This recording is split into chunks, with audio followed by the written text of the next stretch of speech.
His check-on stories we're following for you today on Robin Hood Radio. Reminder to all residents and students and parents, as of today, all Housatonic Valley Regional High School students will be distance learning until January 19th.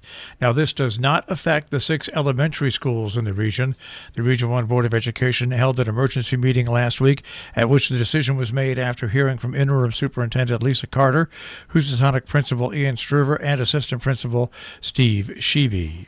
Several local municipalities receiving grants in Connecticut to go towards infrastructure upgrades intended to modernize and rehabilitate housing for low and moderate income individuals.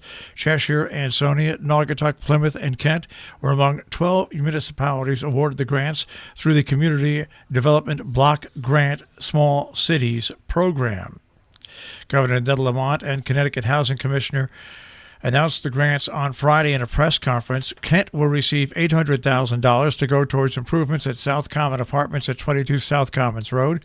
Among the improvements are repairing and installing and removal and replacement of existing boilers, removal and replacement of the hot water heaters in all the units identified for upgrade, and installation of combination exhaust fan LED lighting in all bathrooms.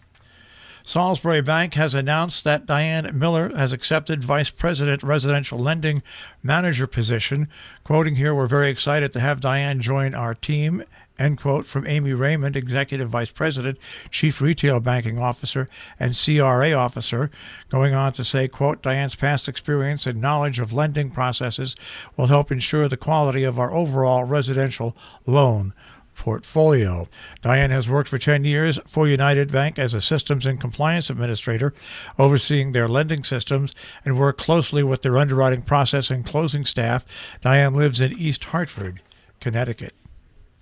Plans to turn a former nursing home in Great Barrington into rental apartments is meeting with anxiety from some neighbors who say it will create a busier atmosphere.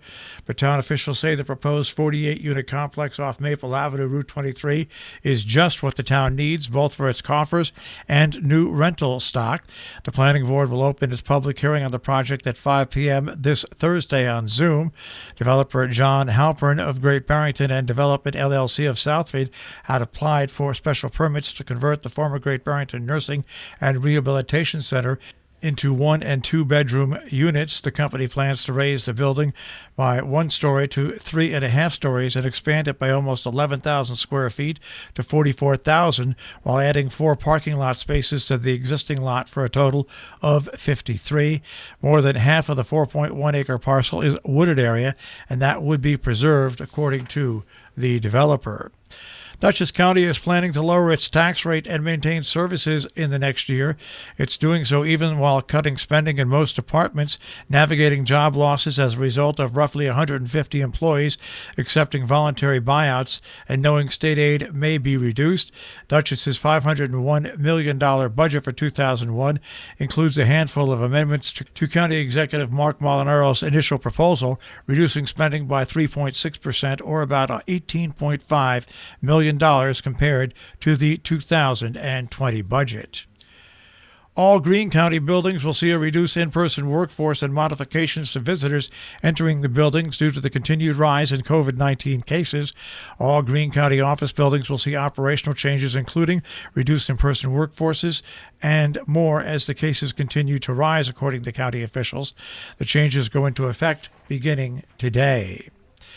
A member of Governor Ned Lamont's staff is self-isolating after testing positive for SARS-CoV-2. Of course, from Chief of Staff Paul Mounds, that announcement was made over the weekend. He says the employee who has not been identified was last in the governor's proximity on Thursday. The staff member is experiencing mild symptoms and is currently self-isolating. In New York, COVID-19 has been on the rise, with some areas of the state getting harder hit now than during the first wave of the pandemic in March and April. On Friday, New York State reported 11,271 new coronavirus cases from the previous day, pushing the state's total past 685,000 confirmed cases since the start of March. It's the latest in a string of steadily increasing infections across the state. Some meetings coming up in our area today and tomorrow. In Salisbury today, 5 p.m., the Board of Selectmen meet. At 6:30, Inland Wetlands and Watercourse Commission meets. Region 1 Board of Education meets at the Housatonic Library at 6:30 tonight. In Sheffield, Massachusetts, the Select Board meets at 7 p.m. Dover, New York Planning Board regular meeting at Town Hall at 7 p.m. and the Village of Millerton Workshop meeting tonight at 6 p.m. Coming up tomorrow in Sharon, the Board of Selectmen have a 3 o'clock meeting, the Board of Finance at 7. In Sheffield at 6 o'clock, Five-Town Cable Committee meeting. Falls Village Rec Commission meets tomorrow at 7 o'clock. In Cornwall, the Planning and Zoning Commission has a meeting also at 7 o'clock. The Housatonic River Commission meets at Cornwall Consolidated School at 7:30. And the Salisbury Rec Commission has a meeting at 7:30 tomorrow. Kent Sewer Commission has their regular meeting at 4. Board of Selectmen regular meeting at 6:30. And the Zoning Board of Appeals regular meeting is at 7 p.m. Jammin' for a Cause, a benefit for Centers for Compassion for local food pantry and Dover Stone Church Grange. That'll happen December 8th, 3 till 7 p.m. or whenever it ends. At the Masonic Hall in Dover Plains, New York, musicians include Family Mojo, Finley and Pagden, Odyssey Dawn, and Vicky Volinsky. Tickets are available at Berkshire Wine and Spirits and Rennie's Thrift Shop in Dover Plains. Also by contacting 845-877-9013 or 845-877-0488. Tickets are just $10. They donate to a worthy cause. There'll be a craft table and a bake sale. Refreshments will be served. All COVID-19 rules must be followed. The visit from Santa and Santa's mailbox is scheduled for the Hotchkiss Library now on Saturday, December 12th. Also coming up this Saturday, the lighting of the luminaries on the Sharon Green. That will happen as well, as that was postponed from this weekend. The Amenia Recreation Commission invites you to Pictures with Santa on Saturday, December 12th from 2 till 4 p.m. at Weebatuck High School. Follow the signs. Stay in your car until it's your turn for a socially distant picture. Bring your camera or phone. You must wear a mask and follow social distancing guidelines. Lakeville host company Santa Express. Santa visiting homes on a fire truck will happen on December 12th and 13th between 9 and 6 p.m. daily. Check with the fire department to see if there are still time slots available for them to visit your house. Salisbury Volunteer Ambulance and Recreation have a virtual gingerbread house competition going on. To enter and register your creation, email recreation director at salisburyct.us.